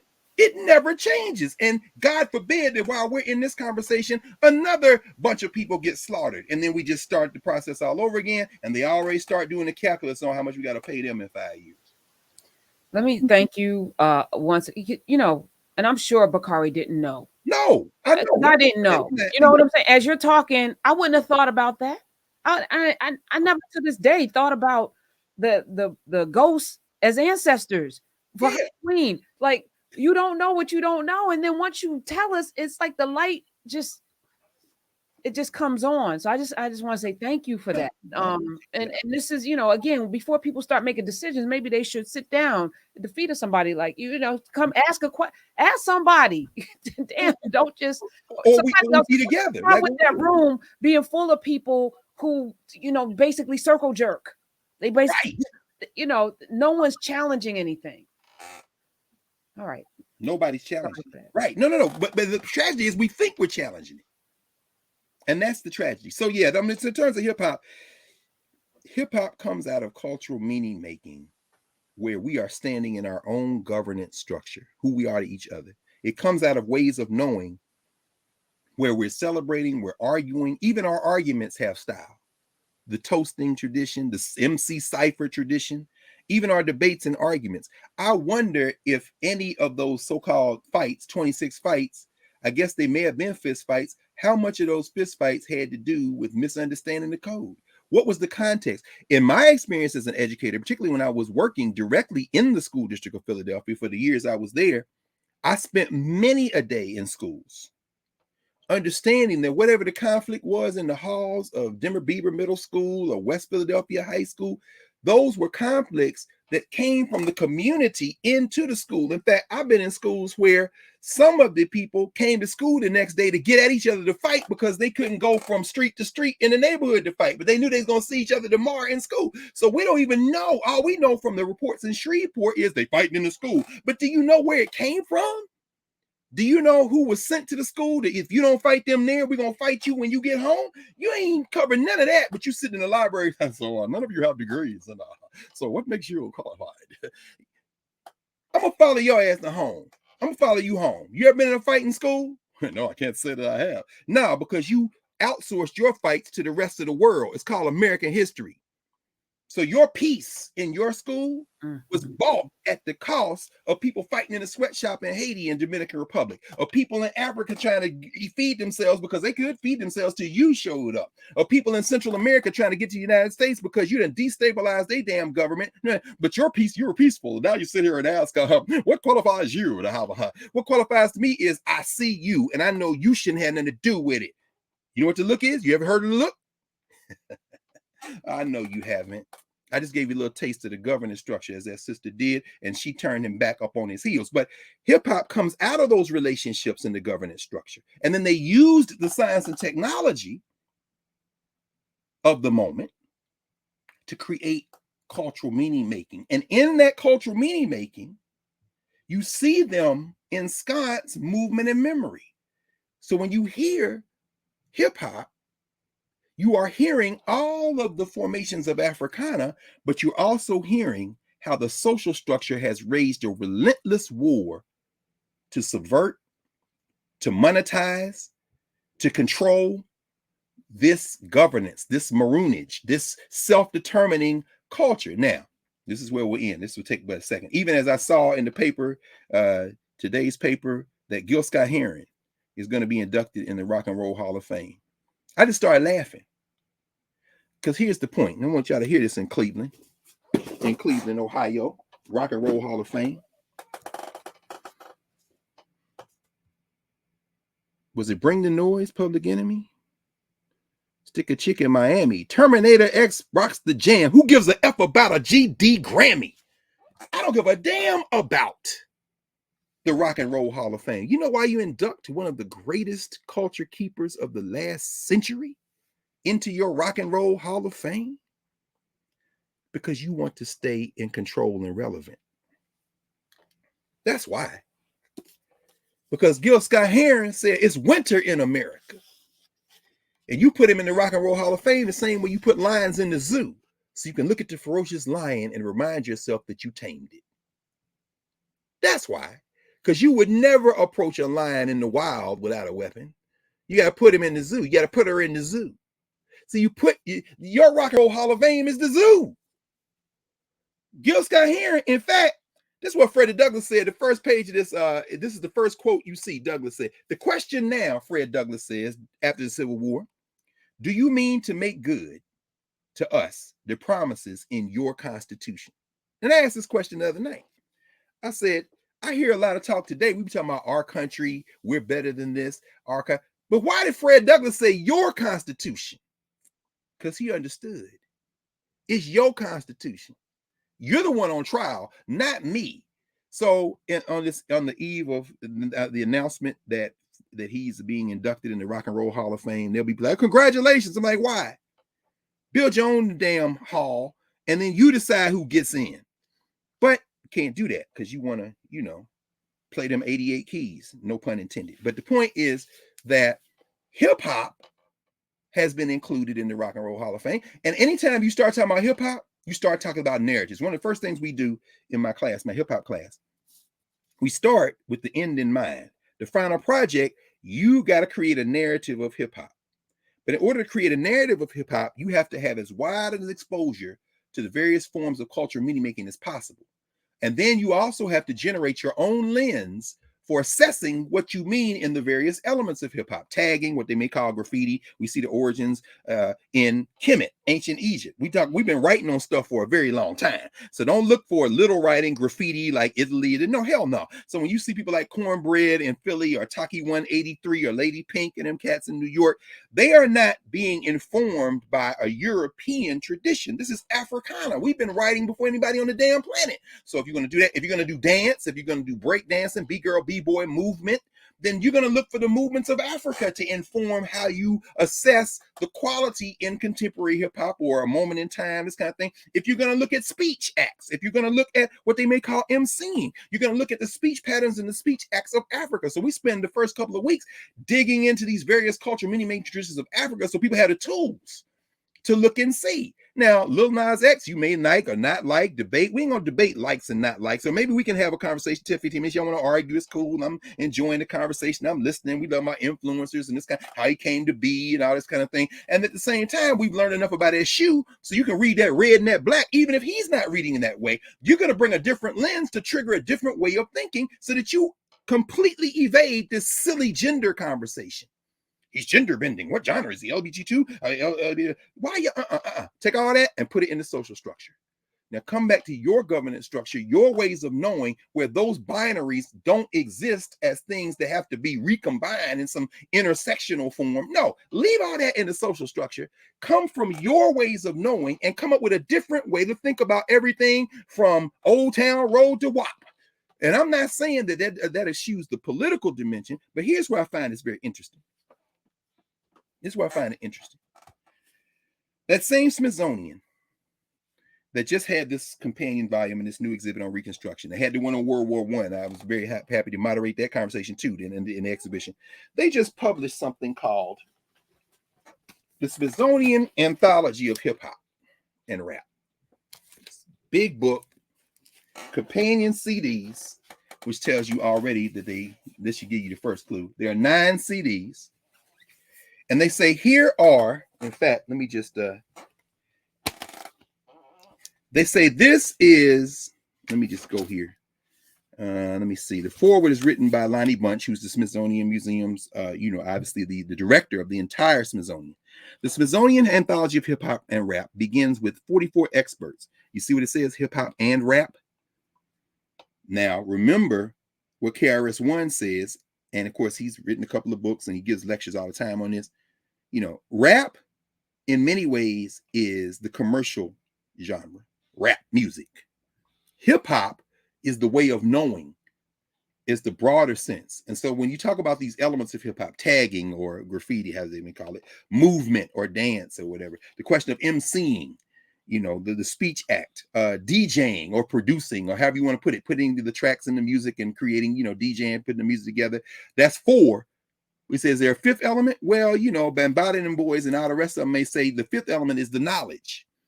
And I always tell the young people, I said, the knowledge is always present. So if you want to call it an element, that's fine. But, the idea of the way of knowing, we're going to use our Africana Studies framework. And I love doing that over and over again because young people get it and they begin to apply it. And next thing you know, you're breaking yourself out conceptually. So when we say hip hop and rap, I'm sure that was a political compromise. And so he says, this anthology began with 44 experts, performers, producers, music critics, industry leaders, scholars, and long-term aficionados who selected what they considered landmark songs. And I get it. You get to have this CDs, you got to have rap, right? This ain't the graffiti, although there are many. This book is 300 pages, and there are many essays and all kind of, anyways, goes on. He says, this group selected 900 songs, which were refined to 129 tracks by our executive advisory committee. The resulting collection spans 4 decades and presents the African-American experience as the quintessential American experience. That is our friend Dr. Bunch's requisite fop to America, and I understand why he has to do it. I respect why he has to do it. I reject it principally. I reject it intellectually. I reject it in my soul. But I know why that sentence has to always be included. In other words, the African American experience is the quintessential American experience. They ain't saying that at the Museum of the American Indian. They saying, y'all roll on us. We still here. Come look at how we survived and what we was doing before we were so rudely interrupted. At the Museum of African Art, they like, come over here and look at what we've been doing all along from the beginning of time to now. At the African American Museum, they say the African American experience is unique and it is the quintessential American experience. I said, I get it. I understand it. I ain't mad at it. That's why I had to look at this as a shrine, a collection of things to let me narrate it for myself. And they would say, yeah, that's what you should do. Very good. Because I don't agree with that. And I understand why you have to agree with it. I even understand the logic in having to agree with it, which includes the violence of forgetting. Some stuff you better forget. But every time you bring something up and I'm looking at it and sitting in it, I'm reminded of why, yeah, this is the quintessential American experience in this regard. We are the victims of America, as Malcolm X said. So the executive committee, I won't read the name. Well, I will read some of the names. Chuck D, Questlove, MC Light, Mark Anthony Neal, Ninth Wonder, Jeff Chang, Bill Stephanie, Adam Bradley, Bill Adler. They're going to call this down to 129 tracks. Why is that important? This book, by the way, just came out. Y'all understand? In fact, is it 21 or 20? 2020. They had to have a what they call it, crowdsourcing to get the money together to do this. This lets me know that it's not enough line item in the federal budget to do it, which is terrible. But they got it done. Kickstarter had a number of people donate money. And I won't go through. They did it in conjunction with Folkways. If y'all know Folkways, that's a whole nother conversation we have to have another day with the Smithsonian. Here are the tracks. Now, I'm going to show them to everybody. And if you want to pause in Nubia or pause in YouTube later, the folks who are watching, you can do that. This is 2020, right? One of the cats who was in it, who was on the selection committee after they got the 900 songs, they got them down to the 129, is this brother. This is his latest book. This Questlove book just came out. Music is History. And I'm going to tie these two things together. Because the table of contents in this book, I mean, this book just came out. Every year of his life, Questlove, from 1971 to now, 2021, he narrates the history of hip hop, the history of Black music through his life. I love Questlove. I ain't got to agree with him. None of us agree with each other all the time. Hell, I don't agree with myself.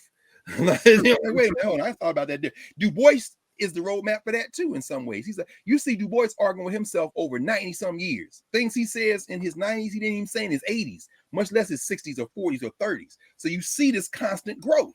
Now there's some fundamental things that say consistent, and I stay by them, but the more you know, the more you should change in many ways. So, but Questlove does something that this anthology does. And I'm not going to go back to the book. I'm going to go to the CDs. Remember, these just came out. So they should cover everything from the beginning of hip hop in some ways to where we are now. Here, I've got my eye on the clock. Here is the first. Y'all, who is that, Professor? Jam Master Jay and Run DMC. How about that? Remember the day? Do you remember the time, as Michael Jackson might say? Do you remember when we fell in love? We were young and innocent then. I tell you what, yes, but that's 1984. Kool Herc and them boys, you really could trace them back to the late 60s, really. If you go to Jamaica and that, now you're going back further than this. But remember, the framework is America. And clearly commercial releases. This is the first image you see in the CDs. Then you open it. Wait, that's the only picture? Okay, let me do the images first. The first CDs run. Here's the second cover of the three.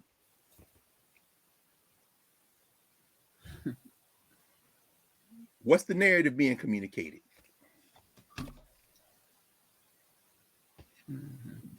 What would you say? Just association. I ain't got no. I'm saying from this to this. This is Adidas to gangster F the police to. Yeah. Because this ain't. Are we there yet? This ain't Friday. This is right. No, this is F the police. Yeah. Yeah, F the police, right? Or, it was once said by a man who couldn't quit. Dope man, please, may I have another hit? In other words, it all went to hell. Oh, man, god damn, I'm glad y'all set it off. Used to be hard. Now you just wet and soft. And then this is the third one. What's the rhyme? Tell us. Sesame Street, one of these things just doesn't belong here. What do y'all? So now I got to really get into a deep dive. But anyway, now we get into the narrative. Remember, this just came out. So from the beginning to right now, you should have represented every moment. But this is a narrative. You've looked in the broad field of cultural meaning making, and now what you're about to do is engage using our Africana Studies framework in an act of movement and memory. And remember, the movement and memory question of the 6 conceptual categories, the next to the last one, asks this question: how did or do Africans remember this experience? Well, the first thing is it ain't all Africans in this selection committee. Okay, that's fine. So I don't know who fought for what, who got left out. I would love to hear the stories. So first thing is, you got a social structure selection committee. It ain't governance. I know you want it to be, you want people to think it's governance, but the man has said at the beginning that this is the quintessential American experience. Therefore, you have surrendered at the beginning the self-determination factor. At least you have compromised it in a way to make sure that, it can't be all black. And that's fine. That's good. That's cool. Because as long as you know what a thing is going in, you don't have certain expectations of it. Okay, here we go. Disc 1, Fatback, King Tim III, Sugar Hill Gang, Rapper's Delight. You see, okay, Disc 2, Grandmaster Flash, The Furious 5, The Message at the end, UTFO, Roxanne. Okay, Disc 3, you see, no, it's Disc 4. Disc 3 is on the back. Look, Disc 3, Stetsasonic, AFRICA, very important piece. At the end, you got Third Base, the gas face. Okay, Disc 5, Queen Latifah, Moni Love, Ladies First, no question. All the way through 8, You Can't Touch This, MC Hammer. Disc 5, Vanilla Ice, Ice Baby. Yeah, you gotta include that if you're talking about commercial rap. Disc 16, OPP. Remember, it ain't but 9. So Disc 6, first one, Nothing But a G Thing. Okay. This 17, Craig Mack and them, Flavor in Your Ear remix. Okay, very good. Wait a minute, we're 2/3 of the way through. You gotta wait a minute. What happened to the rest of hip hop? Okay, Disc 7, Beastie Boys, Sabotage. At the end, Master P and them, make them say, Well, damn, we gotta hurry up. What about the last? Disc 8, Missy Elliott, The Rain, Super Duper Fly. No question. All the way through to Lil Jon and them, Get Low. Okay, but we still got 20 years. The final disc, Talib, Black Girl Pain, all the way through to Drake, started from the bottom. He's the last one, track 14. The history of hip hop in their mind, if you read that track listing as a narrative of hip hop, basically it's almost saying ain't nothing happened that needs to be recorded in the last 10, 15 years. It's very telling to see how it's curated. Finally, go to Questlove. 1971, Stretched on History's Wheel. 1972, Music is the Message. 1973, Past is Prologue and Protest. 1974, Cool Like That. He's going through the music that influenced his life as he's doing the history of black music. He comes through, and guess what? You get all the way down. Now, this is like 1, 2, 3, 4, 5, 5, 10, 15, 20, 25. 35, 45. There you go. You're right. All the way 2000. Look, you see what the last chapter says? 2002 to the present. If you take this as a number line in terms of significance, the people who are the experts themselves will have you think that ain't nothing really significant happened in the last 20 years. And I'm just going to let that linger because I know that I disagree. And these are the people call themselves narrating the history of hip hop. Now, I want y'all to think about that. So when you ask that question and I ask that question, what happened? Apparently, if we take these as examples, nothing much that needs to be remembered. Mm. Isn't that so? I believe that to be true. Too, quite frankly. Yeah. So there's the answer. And that is the difference between cultural meaning making. This is the hit today, and movement and memory. How did or do you remember that experience? They have spoken. Yeah, y'all love y'all song. Come back in 20 years. Guess what? They'll still be doing Rapper's Delight, and nobody will remember who Lil Nas X is. Oh, okay. On that note, or Megan for that matter. Let's just keep it gender balanced. Well, she'll be in public health, or she'll go on to get her master's. She just graduated from. Yeah, well, we hope so because she won't be in the Rock and Roll Hall of Fame. Oh, okay, Dr. Carr. Oh man, I can't tell you how much I love you, I love you too. and I appreciate you and all of the Nubians and folk in narrative and folks who Yes. are joining us on YouTube. We, the journey that we're on is one of discovery and remembering, and it's important. It's important. So I'm glad to be on this journey with y'all, and thank you for enlightening. I mean, my head hurts because I'm like about to go trick or treating. That's all right. That's all right. That's all right. With a different mentality, like you're changing everything. And I just say thank you. Thank you. Love you. Love you too. Y'all. All right. See y'all in them Nubian streets. See you in the streets. Office hours on Monday, 7 p.m. Yes, 7 p.m. Come on back, y'all.